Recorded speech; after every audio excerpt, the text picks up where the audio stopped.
শোনো, ওকে গেস্ট রুমে নিয়ে যাও।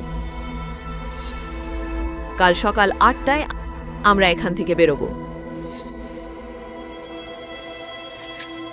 সিকিউরিটি গার্ডরা তাকে তার ঘরে ছেড়ে দিয়ে চলে গেল। আর বিছানায় পড়ার সঙ্গে সঙ্গেই বেদ গভীর ঘুমে তলিয়ে গেল।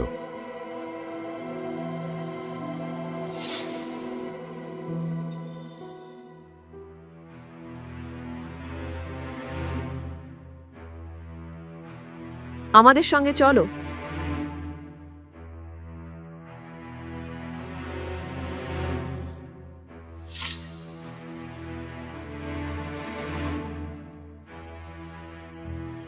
মা, বাবা, দয়া করে চলুন, এখান থেকে বেরিয়ে যাই, না হলে আমরা সবাই পুড়ে মরে যাব। বাবা, ছেড়ো না। বাবা, তুমি তো আমার পিছনেই আছো, তাই তো? হ্যাঁ ছেলে, আমি তোমার পিছনেই আছি, চিন্তা করো না।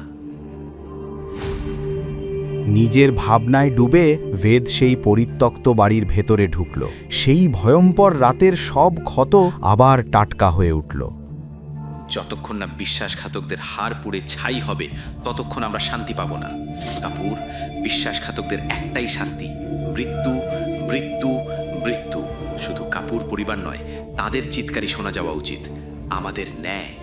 যতক্ষণ না বিশ্বাসঘাতকদের হাড় পুড়ে ছাই হবে ততক্ষণ আমরা শান্তি পাব না। কাপুর, বিশ্বাসঘাতকদের একটাই শাস্তি, মৃত্যু, মৃত্যু, মৃত্যু। শুধু কাপুর পরিবার নয়, তাদের চিৎকারই শোনা যাওয়া উচিত। আমাদের ন্যায়। পোড়া বাড়িটার ভেতরে তার বাবা মায়ের চিৎকার প্রতিধ্বনিত হচ্ছিল, আর দেওয়ালের সর্বত্র বড় বড় করে লেখা ছিল ট্রেটার। কাঁপতে কাঁপতে বেদ সেই ঘরে পৌঁছালো যেখানে সে সব কিছু হারিয়েছিল। হঠাৎ কেউ পেছন থেকে তাকে ধাক্কা দিল।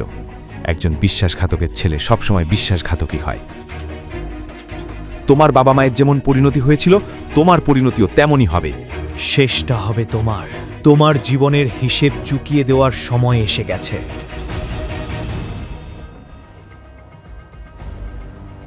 সাবিত্রীর হাতে থাকা ছোট পিস্তল থেকে ছোড়া একটা গুলি লোকটাকে আহত করল, কিন্তু তবুও সে পালিয়ে বাইরে চলে যেতে সক্ষম হল। বেদ, ছেলে, তুমি ঠিক আছো তো? আমরা ভাবতেই পারিনি আমাদের ছাড়া আর কেউ এখানে আসতে পারে। কিন্তু যেই হোক, এখন সে জেনে গেছে তুমি মুম্বাইয়ে ফিরে এসেছো। সিদ্ধান্ত তোমার। তুমি কি শিকার হবে নাকি শিকারী? বেদ এখনও সাবিত্রীর সব কথা পুরোপুরি বিশ্বাস করতে পারেনি, কিন্তু এই পিস্তলধারী দাদির ওপর তার একটু ভরসা তৈরি হতে শুরু করেছিল। সে একটা কথা পরিষ্কার বুঝে গেল, শত্রু আর এই দাদি দুজনেই ভীষণ বিপজ্জনক। আমি আপনার সব শর্ত মেনে নিচ্ছি।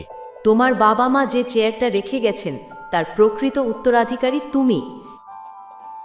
কিন্তু তার আগে তাকে ধরো, যে বিশ্বাসঘাতক আরকে ইন্ডাস্ট্রিজ ধ্বংস করছে, তবেই তুমি ওই চেয়ারের সত্যিকারের দাবিদার হবে। অ্যাকসেপ্টেড? অ্যাকসেপ্টেড। গাড়ি রেডি করো, আমরা রেজিস্ট্রার্স অফিস যাচ্ছি।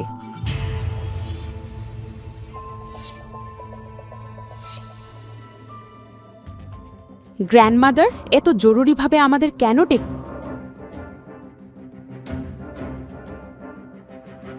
আপনি এখানে কি করছেন? মিস খিরা, সরি মিস কিয়ারা, তাই তো? এই ডেলিভারি বয় আপনার সঙ্গে কি ও, করছে? তোমরা দুজন আগে থেকেই দেখা করেছো, ভালোই হলো। গ্র্যান্ডমা, আমি কিছুই বুঝতে পারছি না। ও এখানে কি করছে আর আমরা এখানে কি করছি? তুমি এই ছেলেটাকে বিয়ে করতে যাচ্ছ। গ্র্যান্ডমা, এটা কি রকম অসুস্থ রসিকতা? এই ছেলেটা। আমি তোমাকে প্রশ্ন করছি না কিয়ারা, এটা আমার সিদ্ধান্ত। আর তুমি খুব ভালো করেই জানো, 10 দিনের মধ্যে যদি তুমি বিয়ে না করো, তাহলে আরকে ইন্ডাস্ট্রিজে তোমার এমডি পদটা কেড়ে নেওয়া হবে। যদি সেটা না চাও, তাহলে আমার কথা মেনে নাও। চলো। Grandma please, grandma please.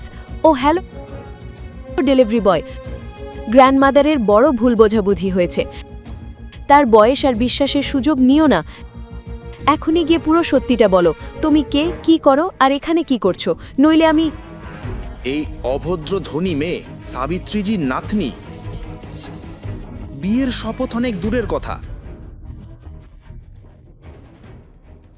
বাকি গল্প জানতে দেখুন পরের এপিসোড শুধুমাত্র পকেট এফএম এর ইউটিউব চ্যানেলে।